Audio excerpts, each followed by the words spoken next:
दिनांक 24 जून 2026 महाराष्ट्र नवनिर्माण सेनेचे वतीने निवेदन देण्यात आले. स्मार्ट मीटर बसवण्याची सक्ती थांबविण्याबाबत निवेदन.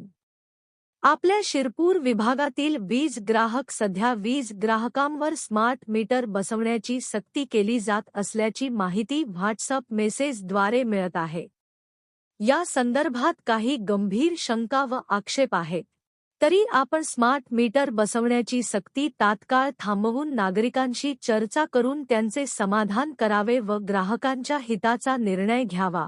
तसेच निवेदन देण्याच्या वेळी राकेश चौधरी, जिल्हाध्यक्ष महाराष्ट्र नवनिर्माण सेना, पुन्मचंद मोरे, तालुका अध्यक्ष राजेंद्र सिंग कोळी, उपतालुका प्रमुख छोटू राजपूत, वाहतूक सेना विकी पाटील, उपशहर अध्यक्ष अविनाश ठाकूर, माजी सरचिटणीस. 24 जून 2026 रोजी महाराष्ट्राचे जिल्हाध्यक्ष श्री राकेश चौधरी आणि श्री पूनमचंद मोरे हे यांनी जे सध्या पूर्ण महाराष्ट्रभर जे स्मार्ट मीटर रिप्लेसमेंटचं काम चालू आहे, हा शासनाचा निर्णय आहे.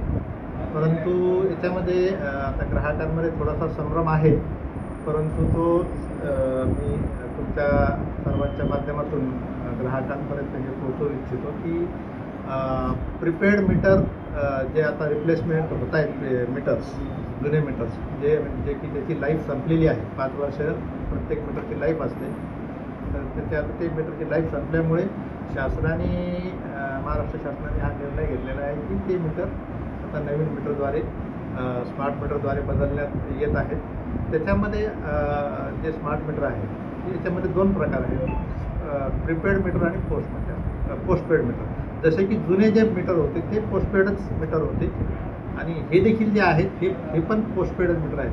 प्रीपेड मीटर अजून कुठेही बसवले जात नाही.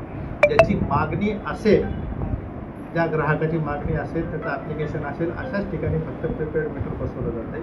ते पण सक्तीचे नाही बसवले जात आहेत. तर पोस्टपेड मीटरमध्ये जे जुन्या मीटर जसे होते तसेच मीटर आहेत. त्याच्यामुळं याच्यामध्ये काही घाबरून जाण्याचं कारण नाही. फक्त